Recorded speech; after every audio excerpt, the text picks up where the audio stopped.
Okay, so going back to the cost of how much an abortion will cost. Uh, it's easy to say that a child will not be able to afford an abortion. However, uh,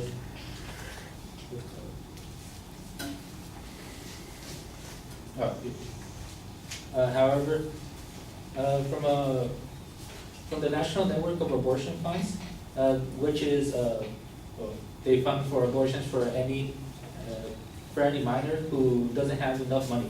Nearly all abortion funds are grassroots organizations that work directly with women and families who face obstacles to abortions. Funds help women to pay for an abortion and for travel to a clinic, for overnight stay in a motel near a clinic.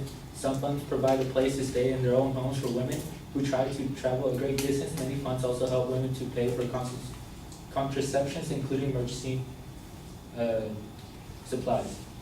So, from this, we can see that there are what's called more than one ways to pay for an abortion, since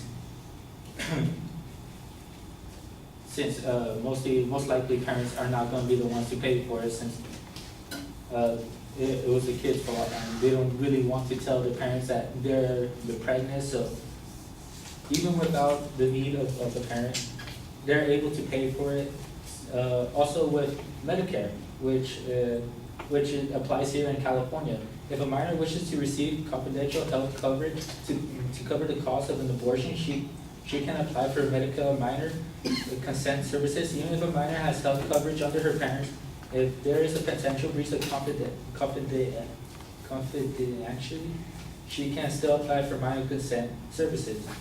Which, if she does apply for this, then it will mean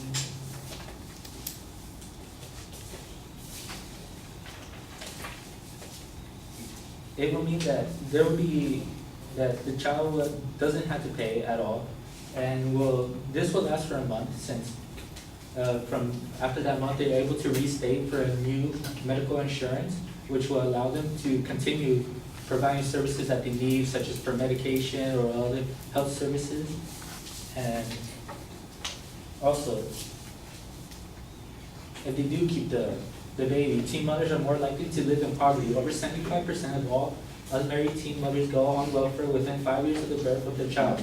This creates a cycle of continued poverty and welfare dependency. And this is by Dr. Chantal Lumpkin for the adolescence development at Western Michigan University. And since it says 5 years, as a teenager and you have a baby, say you're 18, 5 years later, you're in your 20s already. You're basically living on your own. And like as my partner said, you have to find the cost of finding an apartment, either still continuing with school or not, and also still providing for your kid who's now 5 years old, is now going to school, needs school supplies, clothes, everything. So that's even giving like mothers even more stress later on top of them. And also, surgical abortions are not the only way to have an abortion. There are medical abortions, since medical abortion pills, which doesn't need no shots, anesthesia, or medical instruments that are involved. And these are much cheaper to use than surgical abortions. And 95 to 97% of the time it will work. And this is from the statistics of the University of San Francisco Medical Center. And that's where I have to end.